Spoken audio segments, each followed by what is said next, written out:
Seguramente usted conoce los rostros de estas personas. Sí, son Pablo Escobar, Rafael Caro y el Chapo Guzmán, tres de los narcotraficantes que más poder han tenido en el mundo en los últimos 50 años. Y a pesar de su muerte o captura, las redes que mueven drogas siguen más activas que nunca, pero han cambiado drásticamente su operación, a tal punto que países como Colombia, que es el mayor productor de cocaína, ya no tiene mayor protagonismo en el tráfico internacional. ¿Cómo operan hoy en día los narcos y cuál es su rol en la ola de violencia en América Latina? Quédese hasta el final para saberlo y de paso le cuento por qué el presidente de Estados Unidos, Donald Trump, tiene que ver en todo esto. Lo primero que hay que decir es que en la actualidad el ajedrez del crimen organizado vinculado al tráfico de drogas es mucho más complejo. Los grupos se han fragmentado y multiplicado, han sumado sustancias como el fentanilo a la oferta tradicional de drogas y han diversificado su portafolio de negocios ilegales. Por eso no es raro que además del narco tengan tentáculos en la minería ilegal, el tráfico de migrantes, la trata de personas o la extorsión. Así lo documentó el International Crisis Group en un reciente informe que analiza la situación de Colombia, México, Guatemala, Honduras y Ecuador. Lejos de lo que ocurría en la década de 1980 con los carteles de Cali y Medellín, los grupos colombianos han perdido poder en el negocio. Su rol termina en las fronteras o en alta mar,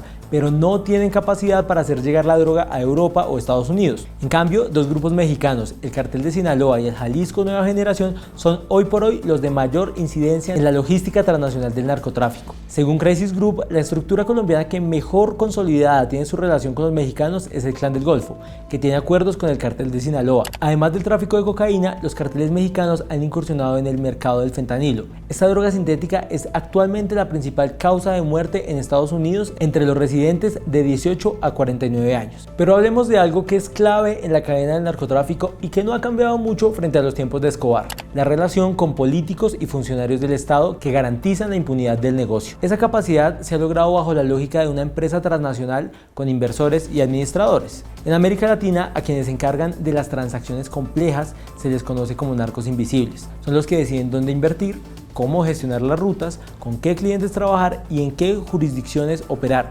Además, una de sus funciones es penetrar la élite empresarial y la política de los países clave en la cadena de suministros y los paraísos fiscales para lavar activos y acceder al sistema bancario. Para todo esto, acuden a la corrupción o cooptación de los funcionarios estatales, desde trabajadores portuarios y fuerzas de seguridad hasta miembros de la rama judicial y políticos. ¿Recuerdan que les hablé de que el gobierno de Donald Trump tiene que ver con todo este entramado del narcotráfico y la violencia? Bueno, pues el tema es que desde su regreso a la presidencia de Estados Unidos, Trump propuso fortalecer las ofensivas militares contra los narcos y revigorizar la guerra contra las drogas, una política que los gringos han impulsado desde los años 70 y que claramente no ha tenido éxito. De hecho, el informe de Crisis Group asegura que hay abundantes evidencias de que las estrategias antidrogas no han servido para desaparecer a los traficantes de América Latina y que combatirlos a través de la Fuerza Armada genera más y no menos ganancias delictivas, violencia, corrupción y miseria. Los investigadores encontraron que hay un efecto globo. Cuando las autoridades restringen una parte de una ruta de narcotráfico,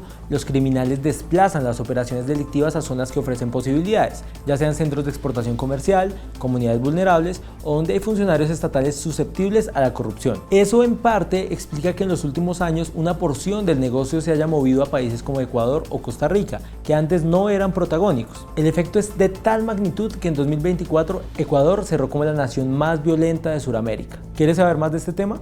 Lo invitamos a ver el cubrimiento completo en Colombia más 20 del Espectador. No olvides seguirnos en todas nuestras redes sociales.